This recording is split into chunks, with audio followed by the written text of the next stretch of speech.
This is my copy of Arabian Nights. It's a very old book. I got it at the free books bin at Second and Charles in Augusta.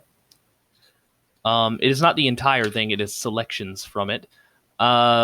This is Sir Richard Burton's famous translation of it with illustrations by Steele Savage. Beautiful illustrations, beautiful book in general, but I've never actually read the whole thing, and I did not get this book because of the story inside of it or the illustrations. I got it because when I bought it, I saw these little tissues sticking out of it. I thought, that's so interesting. Or not when I bought it, when I found it. I thought, that's so interesting. Let me go look at what that is. And when I opened it up, what I found inside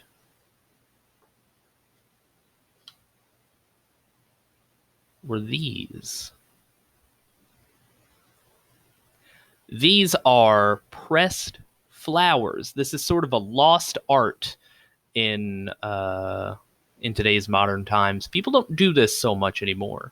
But this is a method of preserving plants so that you can hold on to them. Now, I have no idea why this person did this. Maybe they had a flower garden and they wanted to keep a hold of the flowers that they had. Maybe they just thought they were nice looking flowers and wanted to keep them. Maybe, just maybe, these were flowers that someone who loved them gave them and they wanted to hold on to them. I have no idea. But I thought, man, what a beautiful thing that I'm getting a small little piece of some other person's life just for free in this bin. And I thought, man, what if I could add to that and pass it on? So what I did was I started making my own pressed flowers in the same book. It's very easy to do. And once you get a few of them, because you realize how simple it is to do, you start collecting things like crazy to press. I have all sorts of examples like this cherry tree stem. These are Japanese cherry leaves. I have maple leaves. I love the maple leaves. This one in particular because it has the outline of another maple leaf that was sitting on top of it. I like to get them in the fall because they have these beautiful colors on them. Like, take a look at this guy. There you go. And all the green and red stays on it because this pressing of the plant preserves it so that the pigment stays around longer. And then once you actually get into this and you start getting a few of them, you can make collages or you can frame them. I have a few of them that I've put together, little forests, quote unquote, for my niece and my sister-in-law. They make really excellent presents, especially for maybe people who are a little bit older in your life and they remember doing this when they were kids. You know, your grandparents didn't have televisions, y'all. This is what they did for fun. They went out and they found beautiful things and preserved them. And you can too. Like, look at this adorable little cherry flower that I have. Isn't that nice? It's pink and it'll stay pink because I put it in the book. So I'm going to show you how to do it. It's super simple. There's literally 2 steps. I have 2 of them in this book right now. Nope, I just took them out. Where'd I put them?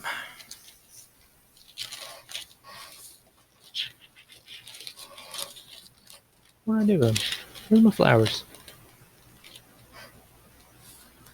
Here we go. Okay. So I'm going to show you how to do them.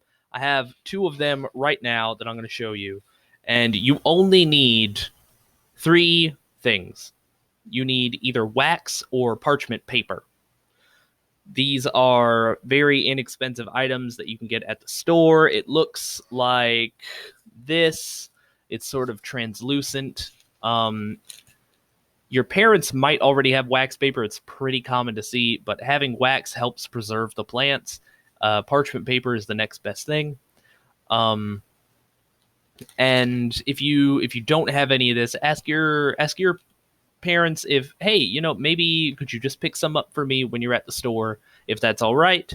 And if it's not, you can always use printer paper or notebook paper. It'll work just fine. But your plants might not be preserved as well. You might have to be a little bit more delicate with how you handle them, and a little bit more considerate about how often you take them out to get a look at them, because the air will oxidize them. The big goal here is to get all air away from your plants, because air is the enemy of all of these beautiful, vibrant colors.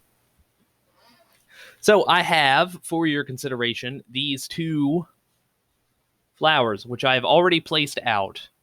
And the important thing about this, if I can get my camera to refocus, the important thing about this is that however you put it into this wax paper, let's try this.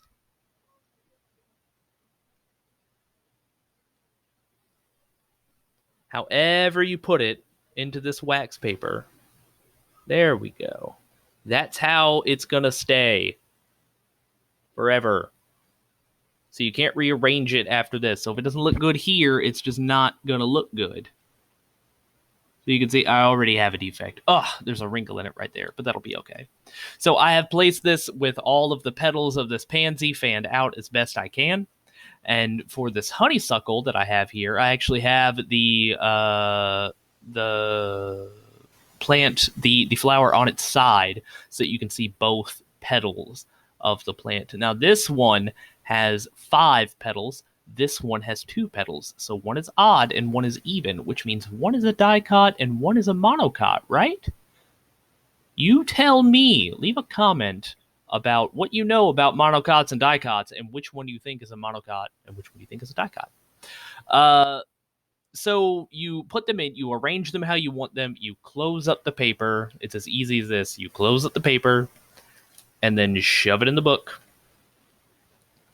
The book is the second thing you need. The third thing that you need is something to weigh it down. My personal preference is other books.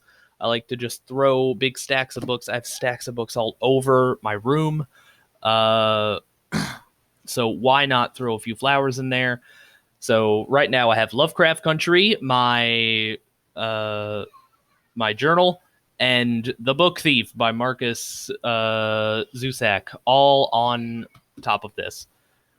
If you can't get anything just heavy that you can set on the book, go ahead and put it on a bookshelf with as many other books in that shelf as possible to just kind of squeeze it tight, because you want to press it to make sure that there's no air in between the pages. You want air out of the book. That is why people put these flowers in books, to preserve them, because it's a great way to press them out. Press the air out of them, so to speak.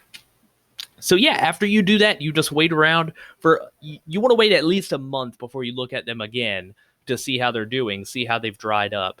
And once you do that, you will have these absolutely beautiful pressed flowers. Like this here is one that I made probably 3 years ago now. This one is probably 4. This is a beautiful dark red rose. So I took this flower and I pressed it, and I got this wonderful, wonderful result. So that's pretty much it. Stick it in a book, press it, and wait around, and eventually you'll get a wonderful plant. So what I want you to do is find 3 flowers, label them on the parchment paper, and then press them. And hopefully, when you're done, you'll have a pressed flower that has the labels of its anatomy all around it. I have an example of this in the PowerPoint that I would like you to post the pictures in.